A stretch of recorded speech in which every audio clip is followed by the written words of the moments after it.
these kind of things. Yes, sure, because what you have to do is you have to shift the locus. I mean, it's kind of hard to explain, but every civilization has a locus. And we have disempowered ourselves by shifting the locus to an imagined class of experts. We have an incredibly peculiar version of how the universe is put together. First of all, we rely a lot of the time on the notion of the eensy-beensy.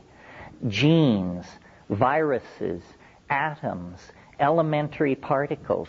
These are the things which shape our world. We tell each other. And yet, who has ever seen any of these things? I mean, a virus, maybe a few people have seen. A hydrogen atom, it's a pretty airy-fairy concept. And when you start talking about the anti-mu meson and stuff like that, where you can only approach it through an arcane mathematical language, the reality, whatever that means, of these things becomes pretty questionable. See, one of the things I think that psychedelics could do is give back to us what I call the immediacy of felt experience.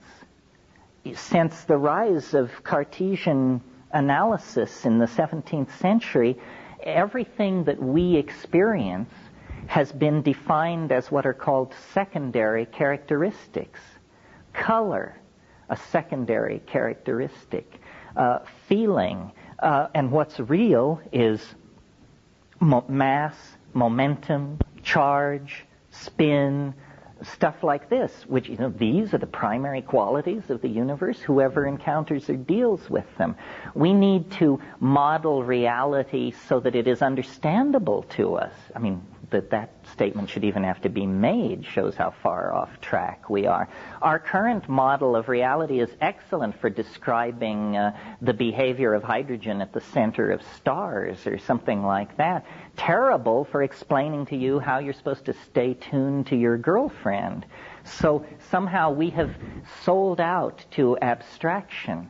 And this is something about science, and the demonic power of numerical analysis and stuff like this.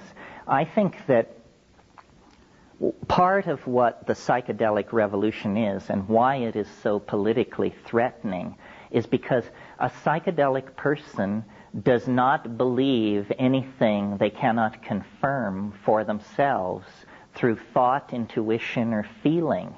And a non-psychedelic person joins up with the quantum physicists or the Hasidic Jews or some group of people who've already got it packaged and figured out.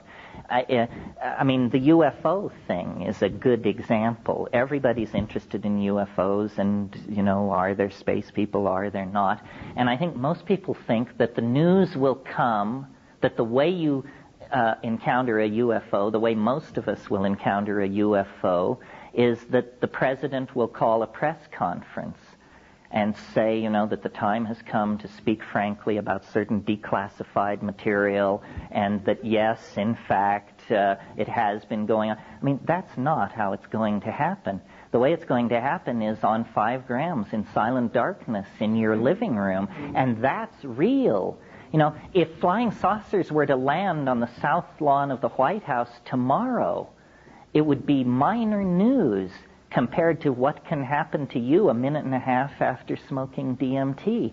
We don't realize that we are not real unless we are the center of our own private mandala. And so we look to media, to experts. Maybe the Dalai Lama can clarify it, or Mother Teresa, or Stephen Hawking. Well, forget all that. Those are just linguistic concepts as far as you're concerned. The only thing that's real to you is yourself and your immediate surroundings. And if we could empower that, our political problems would disappear overnight. We are infantile, and we do love it. We don't really try to claim our existential validity. And those who do are called mad because they depart from the sanctioned paradigm.